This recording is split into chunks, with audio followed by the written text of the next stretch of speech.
Do you know what this invitation is all about? Unfortunately not. Seems as if we're both clueless. Good evening. Excuse me, is this the right place for the presentation? Welcome, my distinguished attendees. I am pleased that you are all here. Johann Kepler, court astronomer and mathematician. Williamina Wollaston, physicist at the Royal Society. And of course, Tycho Brahe, astronomer to the Danish king. But where are my manners? Please, let me introduce myself. I am Virgil Brooks, your host. But I have gathered you here today to make an announcement that I am sure will be of great interest to you. Listen carefully. The day after tomorrow, time will come to a complete standstill. The stars have already stopped moving. how is that possible? Don't worry about that yet. Until then, be my guests. You have to stay for dinner.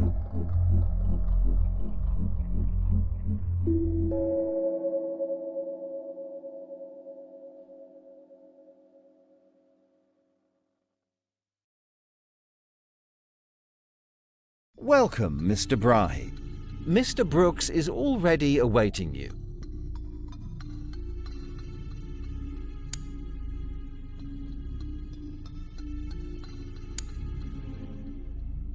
Mr. Brooks sure has taste. A noble little sofa. Is it staring back at me?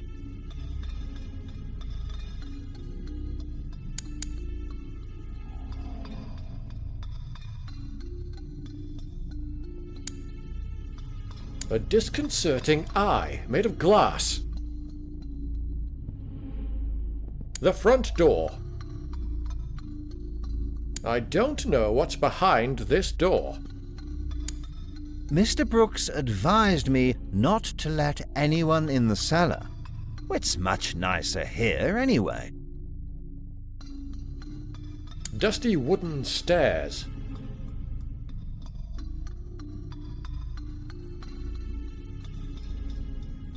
This way leads further down the hallway.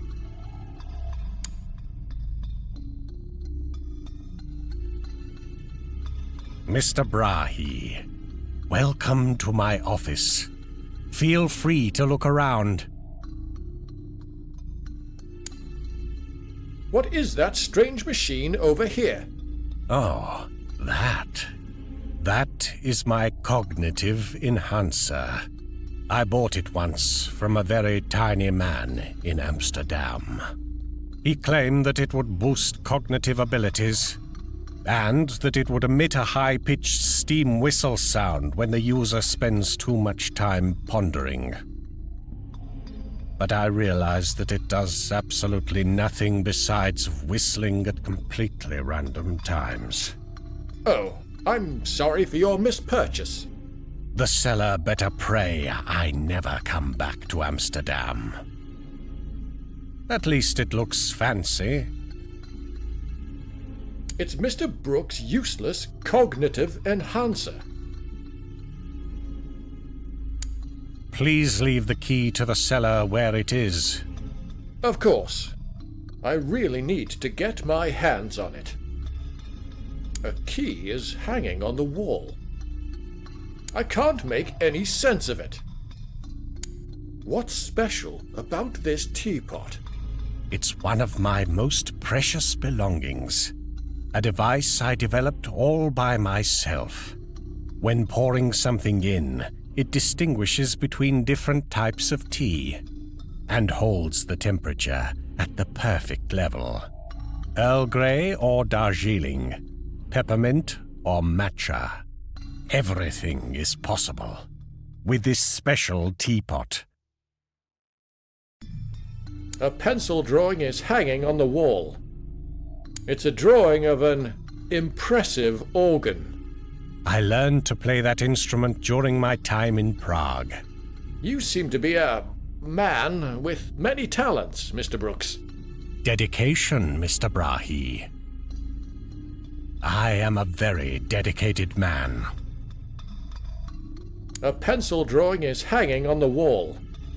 It shows a huge obelisk. That's a story for another time. A big grandfather clock. That's a peculiar grandfather clock. No, no. That's just an old clock that doesn't even tell the correct time. No need to think about it any further. There is some kind of energy flowing through it. There is some kind of energy flowing through it. No, no. That's just how this old mechanism works. No need to think about it any further. I can't make any sense of it. What is that strange machine over here? That's my spiritual clone machine. It allows me to duplicate each and every human on Earth. That's impressive. Does it really work? Sure. But there is one drawback to it. If the cloned person is noted by anyone, he or she will just vanish into thin air. The clone just disappears at eyesight. Very interesting. I think you've seen everything interesting in here, and also some ordinary things like this grandfather clock with its insignificant glass tube. What do you like most? Is it the teapot? I bet it's the teapot. But now, Mr. Brahe, I will turn my attention to the upcoming meal. There are some topics to be discussed with Declan. I think you've seen everything What a strange man he is. Declan, Mr. Brooks. report the current status. Well, I just finished the Vichy soir as an hors d'oeuvre. Sounds delicious. Now hurry up. Very well, sir.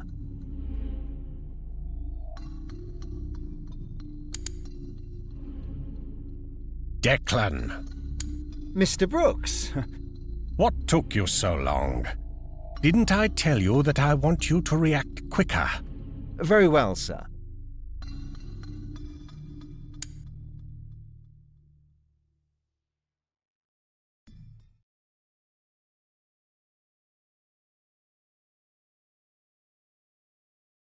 Who was that? Oh. That was just George.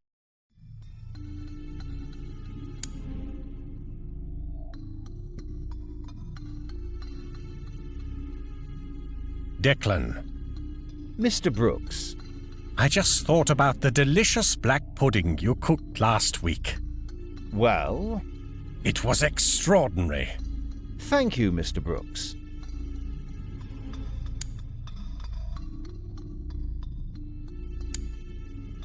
Hello, Declan. How may I be of service? How are you? I'm fine, thank you. Mr. Brooks seems to be quite harsh. No, no. He is an honorable and very generous employer. Aren't you supposed to cook dinner? In all modesty, I am excellent at multitasking. The food is on the stove. I'd like to talk to you about George. All I know is that Mr. Brooks helped him at a time when George didn't see any future for himself. And now it is claimed that George is the future of Mr. Brooks. But I don't know what that means. It's just what Mr. Brooks says. See you later.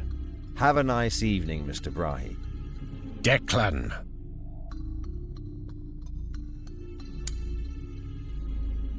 Locked.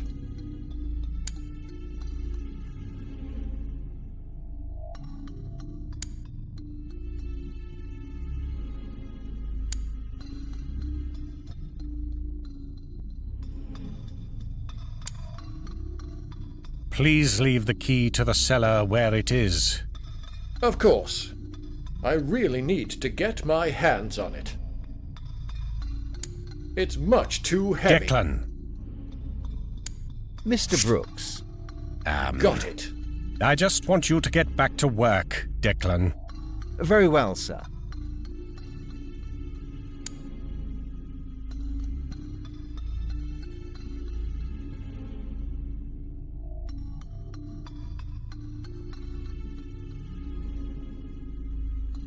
Declan.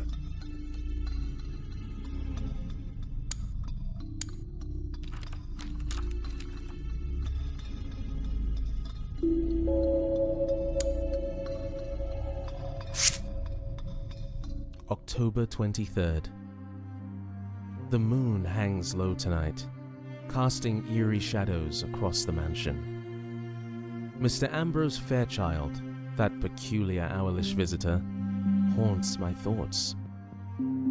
He showed an unusual interest in my astronomical studies, and today I observed him manipulating the grandfather clock. What purpose could he have for such inquiries? I've allowed him, along with his timid butler Declan and the taciturn George, to stay in my mansion. Unsettling events leave me filled with dread and suspicion. Time itself seems to wane and wax at Mr. Fairchild's whims, for the clocks throughout the house keep strange, inconsistent hours.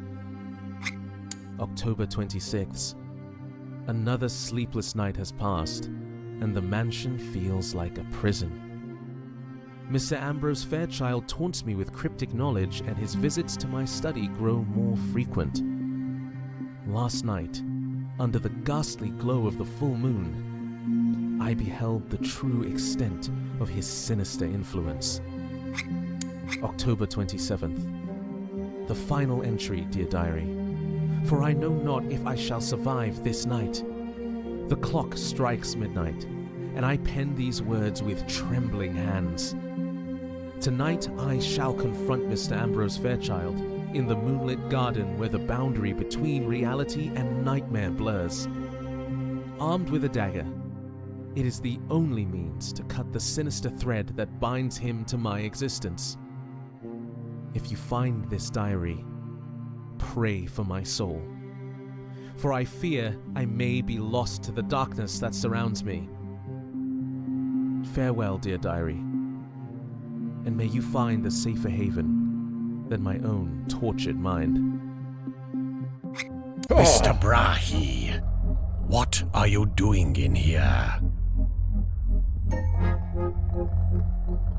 I am very disappointed that you have invaded my privacy. And I am even more disappointed that Declan let this happen. I was probably too lenient with him. I'll keep an eye on you, both. An old plush teddy. I don't want to take away someone's toy. This way to the entrance area. I'll leave this one for someone else. This one's not for me. That's a decent selection of wine.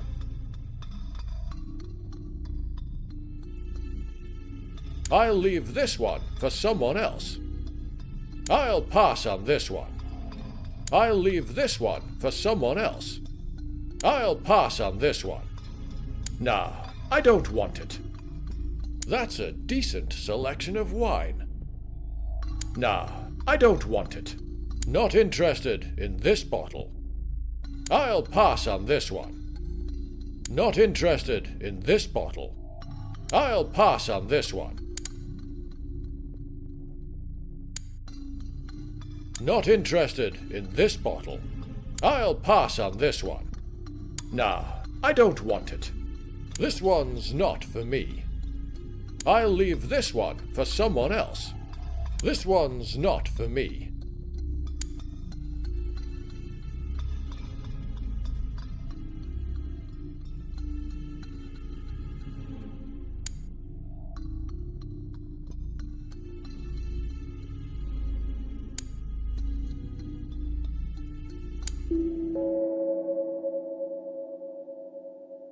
Let's have dinner. Delicious. Isn't it, Miss Wollaston? Indeed. This meal is a celebration of exquisite tastes. I agree. The taste is so rich and indulgent. Declan really surpassed himself here. Makes my hunger go away. Yes. Thank you, George.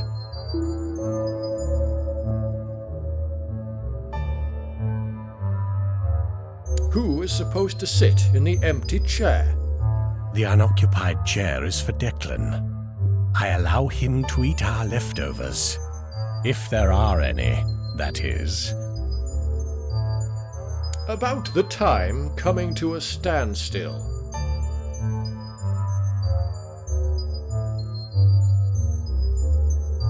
What do you think causes the standstill? I have my theories, but I am not ready to share them with you yet. What will happen when time stops passing? I assume that everything and everyone will be locked in their current position, not being able to move or talk or feel forever. What can we do to stop this? Oh, if only I knew. But as far as I am aware, there's no way for humans to influence the passage of time. There needs to be something we can do. Well, go on and try. Mr. Brooks, I'd like to ask you something.